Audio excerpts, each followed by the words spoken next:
Bienvenidos. Amantes de las noticias militares, hoy exploramos el inventario de tanques de Rusia para ver si se está quedando sin recursos, ya que Rusia sigue vertiendo tanques en su guerra contra Ucrania.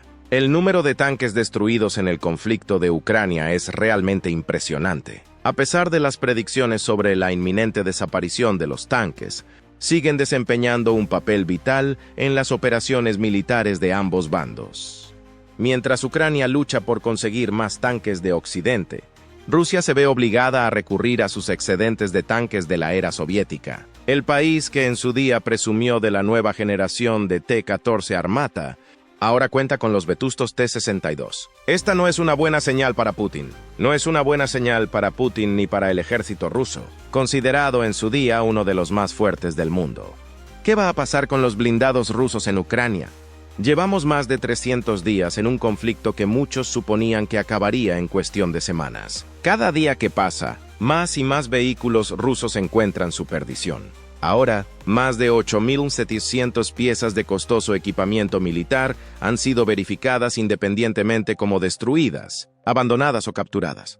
Pero esto es solo una estimación mínima extraída de las imágenes disponibles públicamente. Esta cifra incluye más de 1.500 carros de combate, de los cuales casi 1.000 han sido destruidos y el resto abandonados o capturados. Rusia desplegó solo 2.800 tanques al comienzo de la guerra, un número que en aquel momento parecía insuperable para los ucranianos, superados en número. Pero el Pentágono ha anunciado recientemente que Rusia ha perdido la mitad de sus principales carros de combate. Sí, han oído bien. Las pérdidas fueron enormes durante la contraofensiva de Kharkiv el pasado otoño, cuando el ejército ruso perdía 10 carros de combate al día, mientras que los ucranianos solo perdían 2. Cifras alarmantes si se tiene en cuenta que los rusos estaban defendiendo en lugar de atacando. Junto con la pérdida de más de 110.000 soldados rusos eliminados, heridos y desaparecidos hasta el momento, las bajas se describen como órdenes de magnitud superiores a las que la Unión Soviética experimentó en Afganistán en 10 años. El subsecretario de Defensa estadounidense argumentó recientemente que Rusia saldrá de esta guerra más débil de lo que entró. Parece razonable, por no decir evidente. Ucrania aún tiene un largo camino por delante, pero goza del apoyo material de todo el mundo. Rusia, en cambio, no. No hace falta ser un genio para deducir que este tipo de pérdidas no son sostenibles a largo plazo. ¿Por qué el blindaje ucraniano supera al ruso? La presión sobre Putin y sus asesores es cada vez mayor. Su otrora formidable fuerza blindada se deteriora lenta pero notablemente. ¿Cómo se ha llegado a esta situación? Hay muchas razones por las que Ucrania está superando masivamente a los blindados rusos en el campo de batalla. Las debilidades de los blindados rusos se deben principalmente a dos grandes factores: la determinación nacional de Ucrania y su superior doctrina de combate. Cuando se lucha por la independencia, simplemente se hace lo que sea necesario para ganar, incluso con grandes sacrificios. Ucrania ha puesto su dinero donde está su boca, mostrando un gran corazón en el campo de batalla, a pesar de las terribles pérdidas materiales. Ucrania también ha demostrado su perspicacia táctica. En distintos momentos de la guerra, ha adaptado una amplia gama de tácticas para lograr objetivos operativos específicos. Al principio de la campaña, optó por emplear sus fuerzas, infraequipadas y en inferioridad numérica, en pequeños equipos de estilo golpea y huye, con las columnas rusas esparcidas por carreteras no expuestas, carentes de combustible y de protección para la infantería. Esto era lo más lógico. Los pequeños equipos equipados con misiles guiados antitanque o ATGM podían viajar ligeros hasta alcanzar un alcance adecuado, disparar desde posiciones ocultas y salir a salvo antes de ser detectados. Esta táctica contribuyó a cambiar las tornas en la defensa de Kiev. Otras armas de apoyo a la resistencia ucraniana.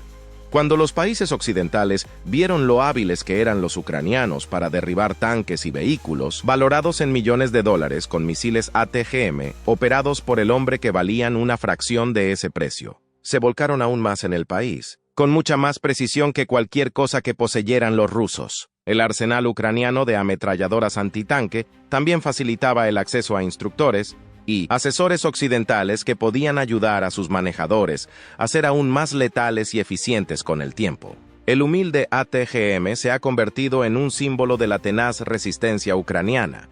Además del Stugna P de fabricación ucraniana, Hay tres sistemas ATGM occidentales principales responsables de infligir una cantidad demencial de daños a los tanques rusos. El Javelin FGM-148 estadounidense, fabricado conjuntamente por Raytheon Missiles and Defense y Lockheed Martin, encabeza la lista con más de 7.000 unidades suministradas desde el inicio del conflicto. La trayectoria del misil es su mayor ventaja. Disparados en un arco alto, casi vertical, y descendiendo a una velocidad de vértigo antes de detonar alrededor de la parte expuesta, bajo blindaje, en la parte superior de la torreta del tanque. Los Javelin pueden penetrar incluso los mejores sistemas de protección antimisiles y blindajes, porque están equipados con dos ojivas, no una. Una carga primaria desbarata las contramedidas antimisiles, mientras que una carga secundaria penetra y detona dentro del propio tanque. Las jabalinas son una gran opción antitanque, pero su modo de disparo único tiene un coste elevado, de unos $200,000 por unidad, y los misiles de repuesto cuestan unos $78,000. Sin embargo, a mitad del conflicto, en el verano de 2022, Ucrania atribuyó entre el 30 y el 40% de las pérdidas de tanques enemigos al arma antitanque ligera británica de nueva generación. O NLAW. ¿Suena feroz? Porque lo es. El NLAW es una maravilla de la ingeniería. Diseñado por Saab Bofors Dynamics, una empresa conjunta sueco-británica, el proyecto original del NLAW comenzó en la década de 1990 y finalizó en 2008. Se acordó que el producto final no superaría los 12,7 kilogramos. Tendría una huella de retroexplosión reducida y podría dispararse contra un objetivo situado a una distancia de entre 20 y 600 metros. El resultado es un arma ligera y potente. Los operadores pueden seleccionar uno de los dos modos de disparo, Overflight Top Attack, OTA, en el que el misil utiliza sensores magnéticos para detonar justo por encima de su objetivo en un ángulo perpendicular, o Direct Attack, DA. El gran atractivo del NLAW es su facilidad de uso y el hecho de que utiliza una carga no explosiva cuando se dispara, lo que significa que puede lanzarse desde un espacio cerrado como una habitación. Una trinchera o entornos urbanos estrechos siguen siendo bastante caros, ya que su precio ronda los $33,000 por disparo. Los suecos desempeñaron un papel importante en el desarrollo del NLAW, pero no acabaron ahí. Saab Bofors Dynamics también fabrica el misil antitanque AT-4, una maravilla de un solo disparo, que ha causado bastantes daños a los tanques rusos. El lanzador, desechable, sin retroceso y de ánima lisa, dispara un solo misil antitanque desde un tubo ligero de fibra de vidrio a una distancia de 200 a 600 metros. Diseñado durante la Guerra Fría, el AT-4 puede disparar ojivas HEAT, antiestructura en tándem, de alcance extendido, AIR, de alto explosivo, HR, de alta penetración. Gracias a la abundancia de objetivos en Ucrania, ahora existe un amplio conjunto de pruebas que atestiguan la eficacia del AT-4. El 16 de enero, por ejemplo, apareció un vídeo en las redes sociales que mostraba el flamante tanque ruso T-90M Prorив-3, equipado con camuflaje térmico Nikitka. Cuando se añaden los drones kamikazes antitanque Switchblade y otros implementos antitanque, se empieza a ver por qué ha sido tan difícil avanzar blindados en las apretadas ciudades, y mucho menos a través de las vastas extensiones agrarias del país. Los ucranianos se han vuelto cada vez más expertos en el uso de misiles antitanque occidentales. Y no nos equivoquemos, se trata de una verdadera habilidad. Si tenemos en cuenta la importancia de la adquisición del objetivo, las buenas comunicaciones, la observación aérea precisa, la coordinación de las unidades y otras contingencias. Según un soldado de infantería ucraniano, los bombardeos de artillería para destruir vehículos averiados o abandonados han sido responsables de al menos tantos tanques como los ATGM occidentales. Durante mucho tiempo, los rusos tiraron los tanques como si fueran trapos de lavandería, pero ya no lo hacen. Dijo, ahora supongo que se les están acabando. Se calcula que los tanques ucranianos son derribados 4 veces al día desde el comienzo de la lucha. Eso es como salir a la calle y prender fuego a decenas de millones de dólares cada mañana. No es exactamente el resultado que Putin podría haber esperado. Esta es la principal razón por la que los ucranianos están teniendo un éxito masivo, reduciendo los batallones blindados rusos. La tendencia no muestra signos de disminuir, pero hay otra razón por la que Rusia ha perdido y sigue perdiendo tantos carros de combate, y tiene que ver con su ineptitud táctica. los errores tácticos rusos siguen acumulándose. Ineptitud táctica. Los expertos en derivas defienden un planteamiento estratégico profundamente erróneo por parte del Kremlin. Esto se remonta a la fallida ofensiva contra Kiev. Durante bastante tiempo, el grupo táctico de batallones, BTG, ha sido la columna vertebral del ejército ruso. Compuesto por tanques, infantería y artillería, esta organización de unidades armadas combinadas tiene un sentido lógico en el campo de batalla moderno.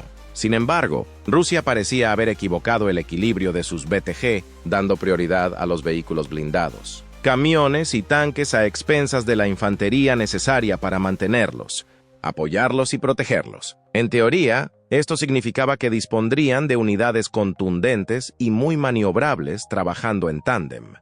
Pero en realidad, cuando los BTG rusos eran atacados, simplemente no había suficiente infantería desmontada para proteger los blindados o los vehículos logísticos que los sostenían.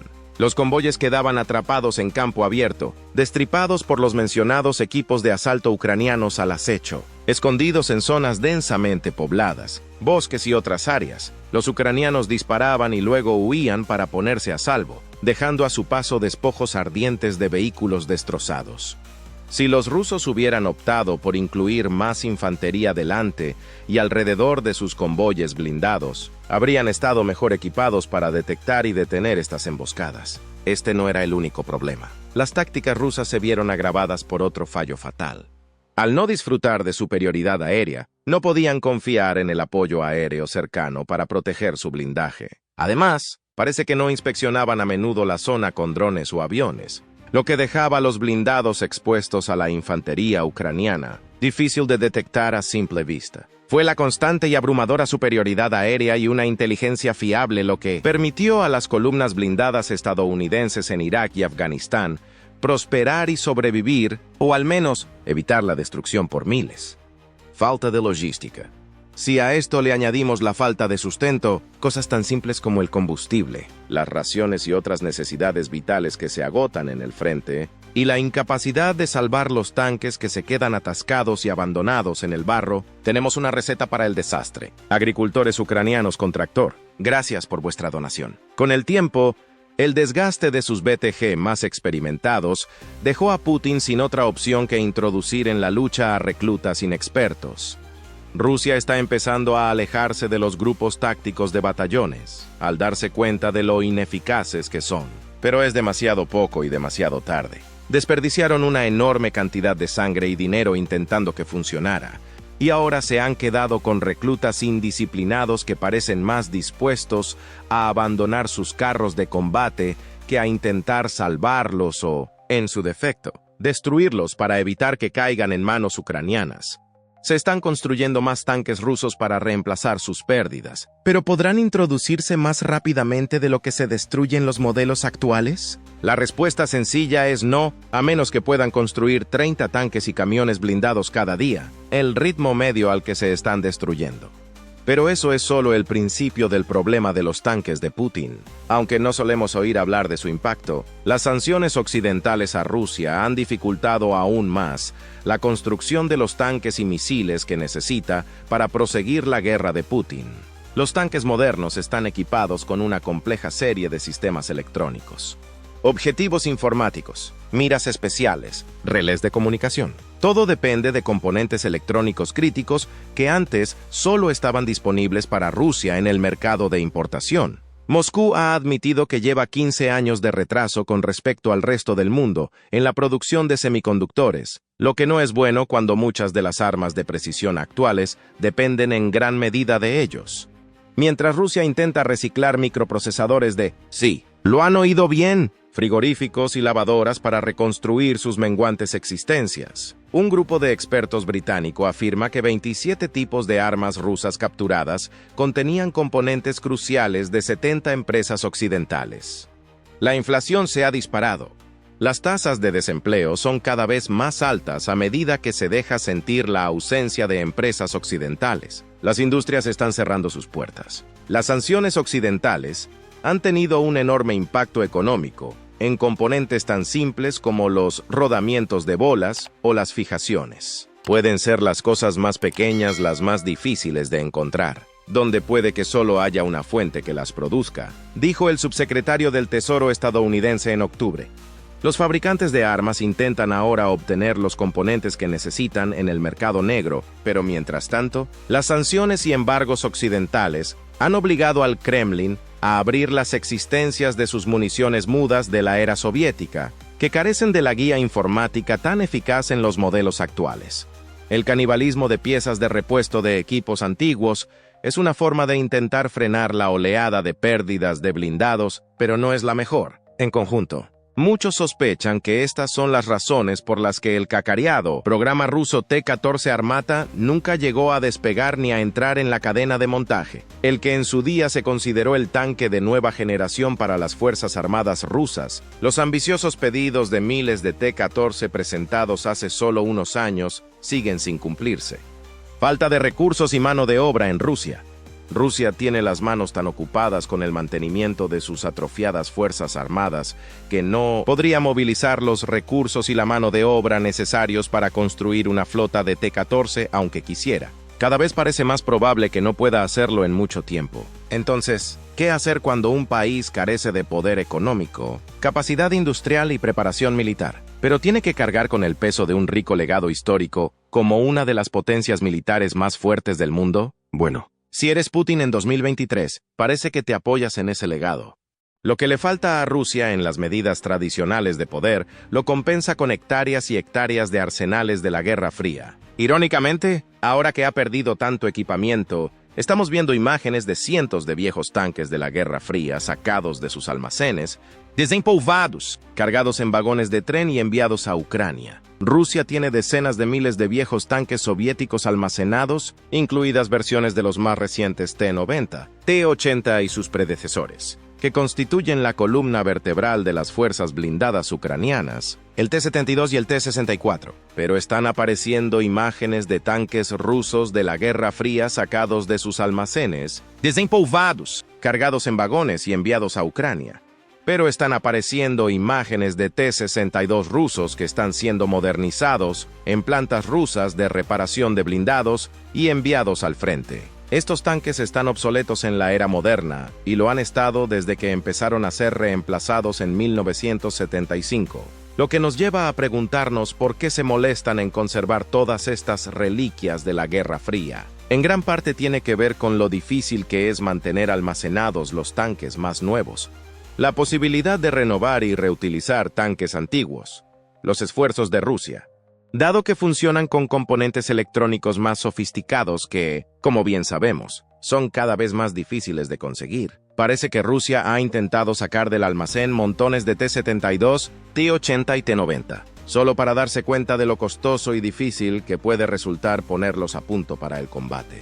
Es probable que una buena parte de ellos estuvieran inactivos desde el principio, ya que cuando los tanques permanecen almacenados sin mantenimiento, se atrofian. Las bandas de rodadura y las ruedas de goma se agrietan y astillan. Los ratones muerden los cables expuestos. El blindaje se oxida y corroe. Una auténtica pesadilla para los mecánicos rusos. El humilde T-62 fue producido en masa con una idea en mente: hacerlo simple, hacerlo bueno y hacer una tonelada de mierda de ellos. Diseños simples significan menos electrónica, mayor facilidad de reparación e intercambiabilidad de piezas, como ese viejo y fiable Chevy de 1966 que tienes en tu cobertizo. No importa cuántos años pasen, siempre parece arrancar bien. Ese es el tipo de tanque que era el T-62. El hecho de que al final de la Guerra Fría Rusia tuviera almacenados unos 2.000 de ellos significa que hay reservas de sobra. La cuestión más importante es si merece la pena o no. ¿Estarían contentos los estadounidenses si el ejército empezara a desempolvar los M60 Patton de la época de Vietnam? Con una mano de pintura, mejores comunicaciones y un par de miras térmicas, ¿irían y prosperarían? Por supuesto que no. Pero ¿cuándo le ha importado al Kremlin lo que piensen sus soldados? Las plantas de reparación de toda Rusia están produciendo montones de antigüedades de la Guerra Fría. La mayoría de estos museos están sobre orugas sacadas de almacenes profundos que no han visto combate en décadas, si es que lo han visto. Y sus registros de mantenimiento así lo reflejan. Algunos están siendo equipados con nuevos motores, imágenes térmicas, blindajes más voluminosos, nuevas comunicaciones, mejores ópticas y jaulas de cope. probablemente no será suficiente para proteger a sus tripulaciones de una destrucción segura.